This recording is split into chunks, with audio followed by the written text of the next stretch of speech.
So your name and Math 120 on the index card, and then the date, time spent, and signature.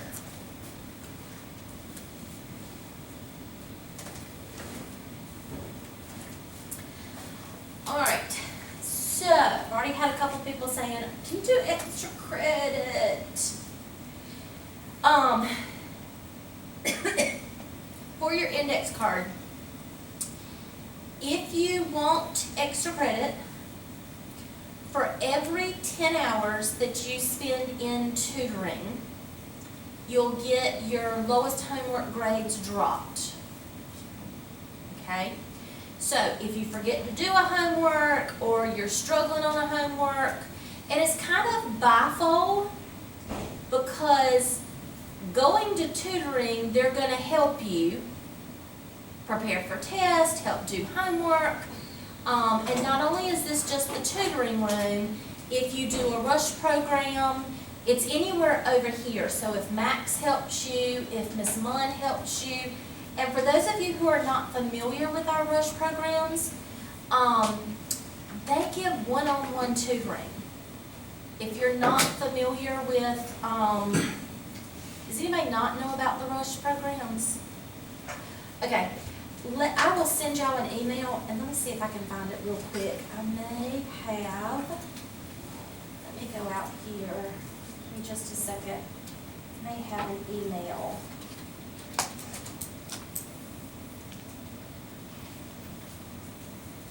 That I can also send y'all. Let me look it up real quick.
Okay.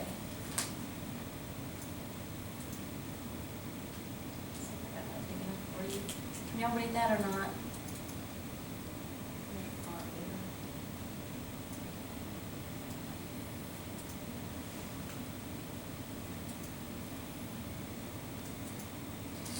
Okay.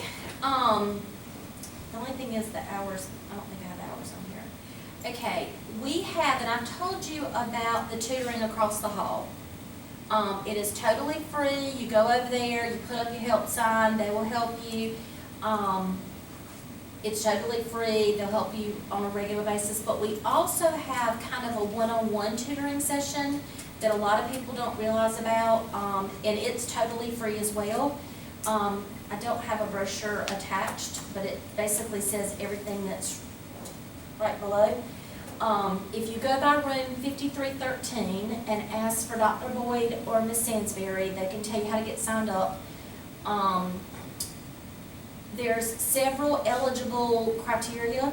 If you're a single parent, have a disability, live in a rural area, and basically everywhere we live right now is a rural area. Low income, if you're majoring in science, technology, engineering, math, nursing, if you're a first-time freshman, if you're the first person in your family to be going to college, if you're employed, either full-time or part-time, if you meet any of those criteria, or even if you just go over there and say, I'm struggling in math and I really would love to have a math tutor, they usually will let you sign up. if you would like to stay, and they are what, I mean, they can give you help, and those others can give you help, and there's lots of different, but if you go over there, you have to fill out a baby, I know you go, how long, it was a little simple application. Yeah, it's just a little application. Yeah, it's a little baby application, and I'll send you an email. There's 2 sets of coaches. Maxwell, which is right next door, he does the sciencey people, and then the non-science people are done by Miss Munn and Miss Bauer. So there's 2 different sets, so this is another way. So I don't care if you go to the hub tutoring room, whether you go to Maxwell, or whether you go to Joy and Julie, they can all sign your index card. But don't suffer in silence. Get it done. For every 10 hours you do, so if you do 20 hours, you're going to get 2 homeworks dropped. 30 hours, you're going to get 3 homeworks dropped. And I will turn them into hundreds. Every little bit helps.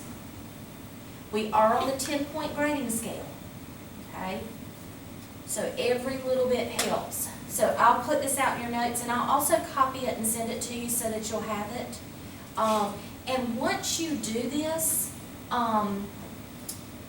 just shoot me an email or a text message and say, hey, I filled out the application, because sometimes they'll do the application and then it'll take weeks.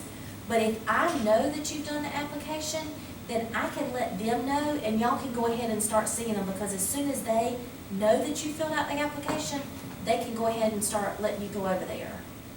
And I can give you their hours and all of that stuff. So there's lots of different ways, and there's lots of different tutors. You don't have to go to the set, because I've had some people say, I don't like the way they tutor me. They don't teach like you teach. There's more than one tutor over there. So go at different times and see the different tutors. But not everybody tutors Math 120. That's the only thing. Math 120 is one of those that either you know it or you don't know it. So just go at different times and pick up with the different tutors. So, index card, if you want to do it, I'm just telling you, the more that you do this math, you can't wait until the last day and try to get all the homework done and think you're going to be prepared for the test, because it ain't going to happen. You need to do it alone, you need to practice it. That's the only, it's not like algebra. This is not like an algebra class. This is totally different. We were just looking in the break. It looks like we may be done with this 5 and 6 before the break ends, which I think is going to be a blessing for y'all, because you don't want to start it and then have a week off and then finish it and try to remember what did I do 2 weeks before the break and a week after the break. So it may be a blessing, and what we'll do is we'll try to get it done before the break, and then we'll keep the test open before the break, during the break, and a little bit after the break. That way, if you want to take it over the break, you want to study during the break, you want to take it when you get back, you want to take it before you leave, we'll try to make everybody happy. Okay? All right. Now, this section is conditional probability. This is what Austin and I were talking about in 5.2 when he said, why don't you just look at the girls? We have probability where you look at everybody, and then we have conditional probability. Conditional probability is like, if I come into this classroom and say, what is the probability that one of my students is wearing glasses? Then I am looking at everybody in the room and I'm counting glasses.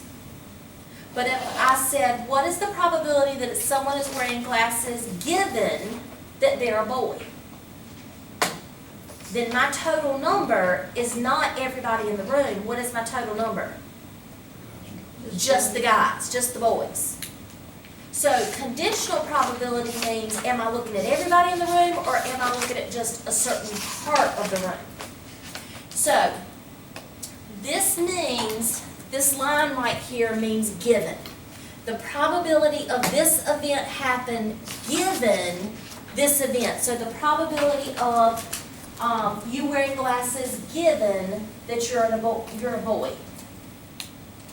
So this means given.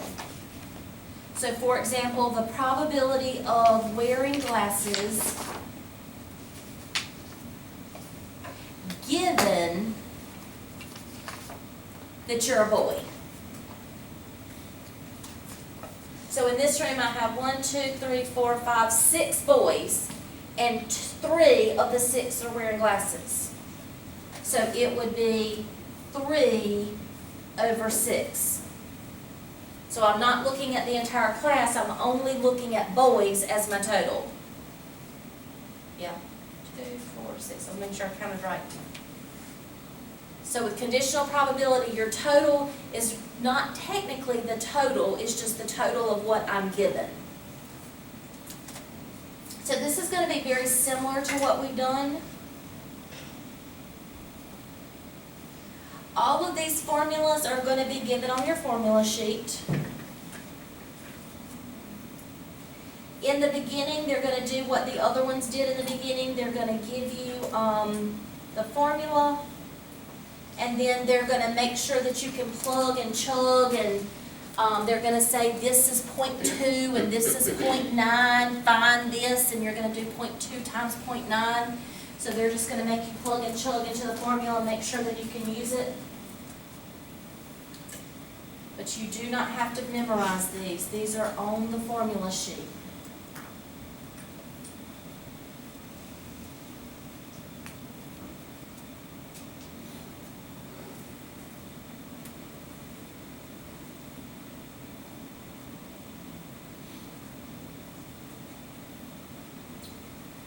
All right. Now let me just gonna snag this formula right here and pull it down with me. Copy.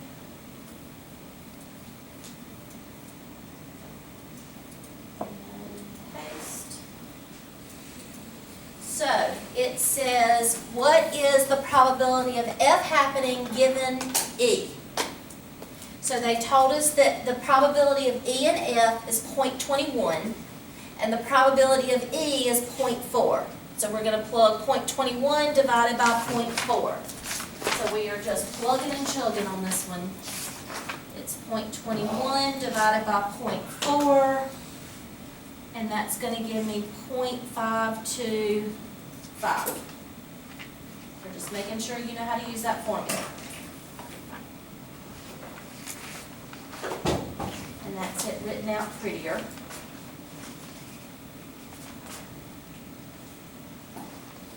Same thing. If I have the probability of E and, probability of F given E equals the probability of E and F over E.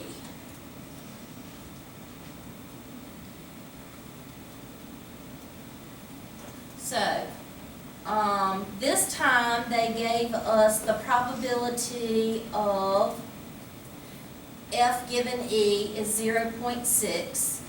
They gave us the probability of E, which is the bottom, is 0.4, but we do not know the probability of E and F. So what do I need to do to both sides to get X by itself?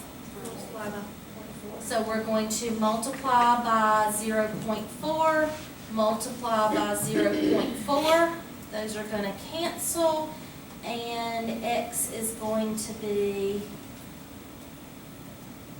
0.24. And we've done these in every section. The formula is just changing.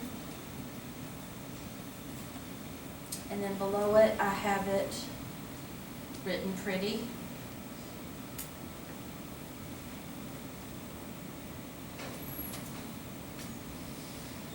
All right.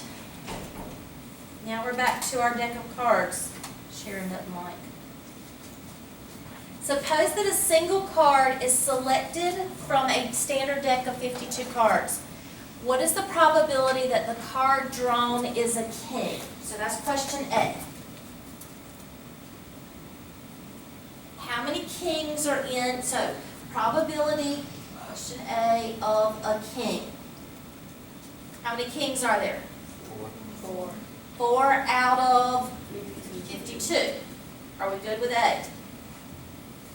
Question B. Now suppose that a single card is drawn from a standard deck of 52 cards, but we were told that the card is a heart.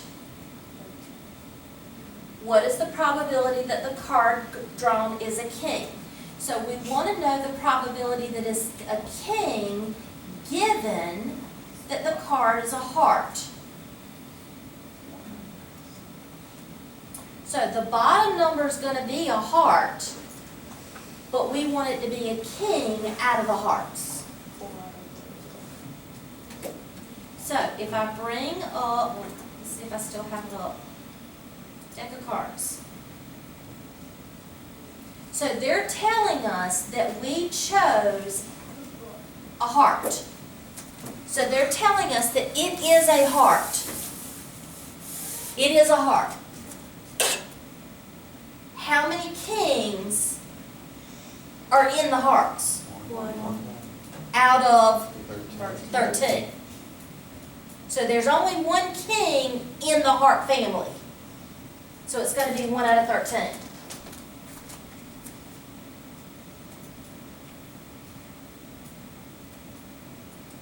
So if I pull this down, copy, and paste.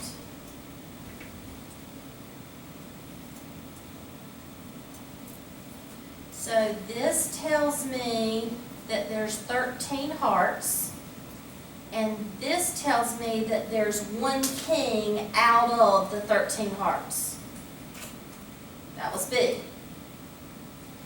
Did the knowledge that the king of heart, I don't need to do that. I just want to know the probability. Let's go to the next one. According to the U.S. Census Bureau, 17.9% of U.S. households are in the Northeast. In addition, 5.4% of U.S. households earned $100,000 per year or more and are located in the Northeast. Determine the probability that a randomly selected U.S. household earns more than $100,000 per year given that the household is located in the Northeast. So, I want to know the probability that they earn more than $100K given that they live in the Northeast. So, what makes me happy is that they make $100K. And the total that we're looking at is that they have to live in the Northeast. So they have to be in the Northeast making $100,000.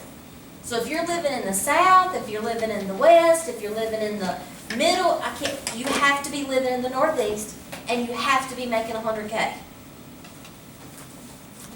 They have to earn more than $100K given that they're in the Northeast. Okay? So,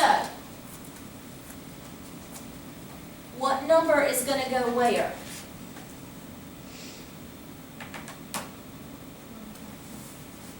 This represents the Northeast.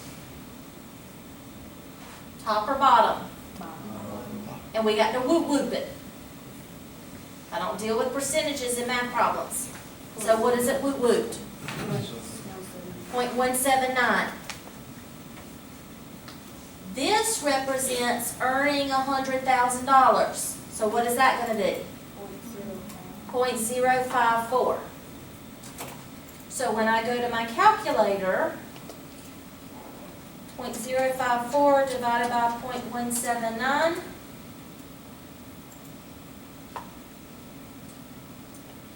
and then they will tell me how many places they want it.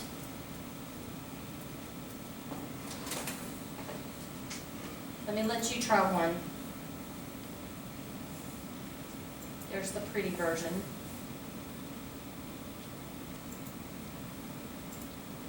According to the U.S. Census Bureau, 8% of 16 to 20-year-olds are high school dropouts.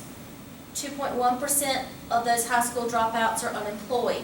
What is the probability that a randomly selected 16 to year old is unemployed given that he or she is a dropout. I'll let you try that one.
Alright, it tells me right there what I'm going to do.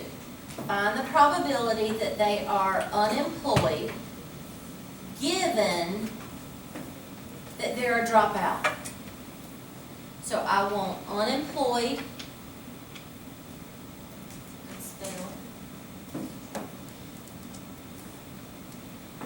given that they're a dropout. So we're not looking at everybody, we're only looking at dropouts that are unemployed.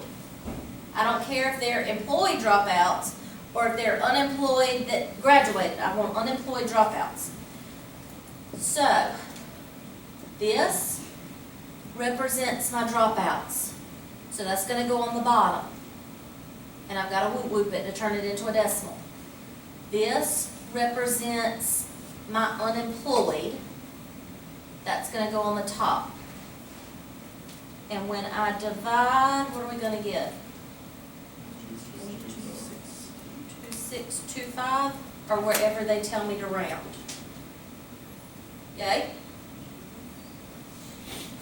All right.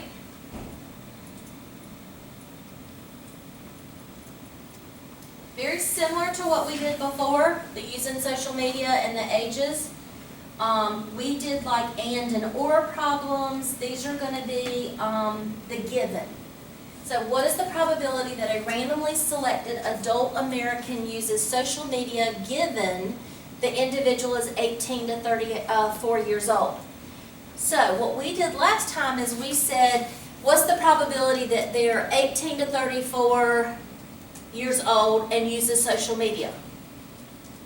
We did like uses social media in 18 to 34 years old. We did 117 out of the total, right?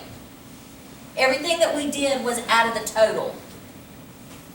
This time we're saying we want to know if they use social media, but we're not looking out at everybody. We only want to know if they're social media, but we only want to look at 18 to 34-year-olds.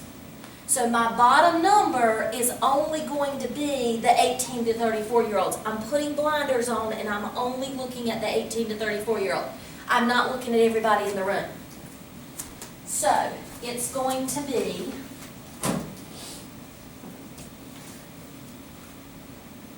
that. It's going to be probability of social media given that they're 18 to 34. So my top number is going to be what?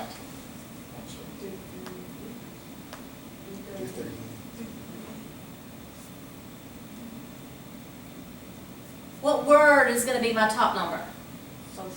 Social media. What word is going to be my bottom number? 8 to 34. Are we good? Yeah. Okay. So my population of this problem is only going to be, I am only looking at 18 to 34-year-olds. Just like a minute ago I said, I'm only looking at boys in this room who are wearing glasses. I'm not looking at all 15 of you, I'm only looking at boys. So 25 was not my number, it was 6, right? So 530 is not my bottom number. What is my bottom number going to be? 150. Are we good? So my bottom number is going to be 150 because all I'm looking at is 150. I'm only going to date 18 to 34-year-olds. If you're over 34, I'm not looking at you. Go with me? So, in that age range, tell me about social media. 117. Not 338. See the difference?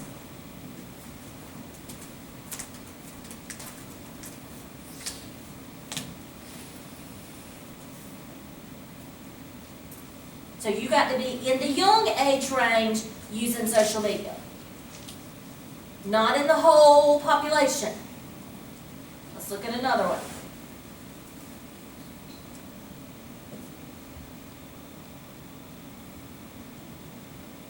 What is the probability that a randomly selected adult is 18 to 34 years old given the individual uses social media? Okay, so it's going to be the probability of what given what? 18 to 34 given uses social media. So what's going to be on the top and what's going to be on the bottom? 18 to 34 over social media. So when I do the bottom number is where I put my blinders on. What am I only looking at on the bottom? Social media and I'm only looking at, this is like my total, I'm only looking at social media. So I'm only looking at social media. so whatever's on the bottom is all you look at? That's like your population. Every time? All Every the time. Okay. Your bottom number is like your total. Remember I used to write population is what makes me happy over total? So your bottom number is always your total, your whole, what you're looking at. Okay. Your top number is your what makes me happy. Okay. So what makes me happy over total. So 18 to 34-year-olds is what makes me happy. Social media is the total that I'm looking at. So social media is what is the total that is making the total that I'm looking at. So what's my bottom number going to be? 338. 338. Now of those 338 blinders, I'm only looking at the yellows. 117.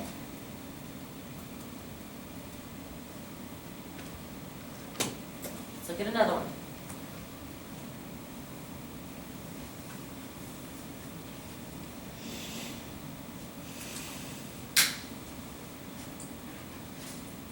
Are 18 to 34-year-olds more likely to use social media than individuals in general?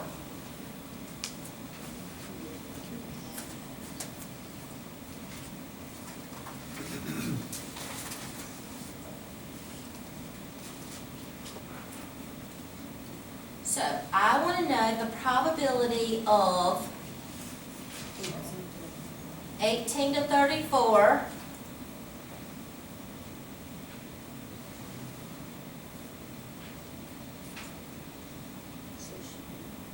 hold on. Are 18 to 34-year-olds more likely to use social media? So I want to know, will social media be used by 18 to 34-year-olds? Or will social media be used more out of everybody? So is social media going to be used more out of the younger group? Or is social media going to be used out of everybody? Are 18 to 34-year-olds, is 18 to 34-year-olds going to be my group? Going to be used more by social media out of the young group or out of everybody? Okay, so 18 to 34 is who I'm looking at. How many use social media out of the 18 to 34-year-olds? 117, 117 out of 150. 150. Because here I'm looking at those, and it's 117 out of the 150. Now for the other one, so this was social media out of 18 to 34-year-olds.